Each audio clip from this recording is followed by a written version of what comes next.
উক্তির পর্বে আজ আরও 10টি পণ্ডিত চাণক্যের উক্তি জানব। ভিডিওটি শুরু করার আগে চ্যানেলটি সাবস্ক্রাইব করো। অজ্ঞানতা একটি কষ্টদায়ক অভিজ্ঞতা। উদ্দাম যৌবনকে আমরা কষ্টের দৌত্যক বলতে পারি, কিন্তু অপরের গৃহে বাস করা হলো সমস্ত কষ্টের থেকে বেশি দুঃখদায়ী। গুণী ব্যক্তি সর্বত্র অভিনন্দিত এবং পূজিত হন। অতুল ঐশ্বর্যের অধিকারী হয়েও মানুষ এতখানি প্রশংসা পায় না। কলঙ্কহীন বংশ যতখানি প্রশংসিত হয়, পূর্ণচন্দ্র কি ততখানি প্রশংসিত হতে পারে?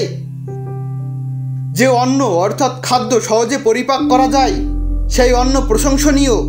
সৎপথে থেকে যৌবন অতিবাহিত করেছে এমন স্ত্রীকে লাভ করার জন্য আমরা সকলেই উদ্গ্রীব চিত্তে অপেক্ষা করি। যুদ্ধক্ষেত্র থেকে ফিরে আসা জয়ী যোদ্ধা সকলের শ্রদ্ধাভাজন হয়ে থাকেন। ঘরে তোলা হয়েছে এমন শস্য অবশ্যই প্রশংসনীয়। পিতা সাক্ষাৎ শিব এবং মাতা স্বয়ং দুর্গা দেবী, সেই জন্য মাটির মূর্তি পরিত্যাগ করে সবসময় পিতামাতাকে শ্রদ্ধা সহকারে পূজা করা উচিত।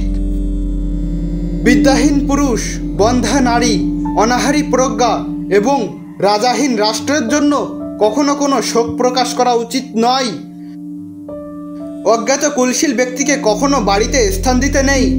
বিড়ালের দোষে জরৎগব নামক শকুনটি নিহত হয়েছিল।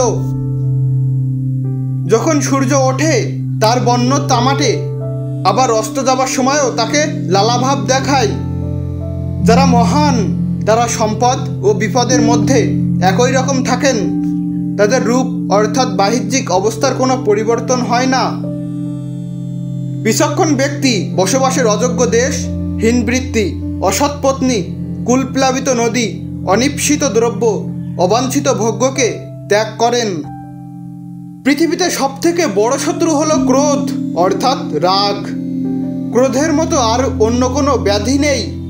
যিনি সকল প্রাণীর হিত সাধন করেন তিনি হলেন সাধু। আর যিনি নির্দয়, যার মধ্যে নির্মমতা বিদ্যমান, তিনি হলেন অসাধু।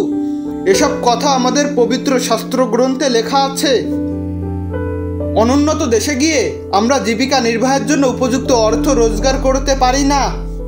যে পুত্র সংস্কার বিমুখ, তার কাছ থেকে শ্রাদ্ধ ইত্যাদি পারলৌকিক কর্মের আশা করা উচিত নয়। গৃহে কলহপ্রিয়া পত্নী থাকলে সে গৃহে সুখ শান্তি থাকে না। অধম শিষ্যকে পড়িয়ে কখনোই যশ লাভ হয় না। ধন্যবাদ।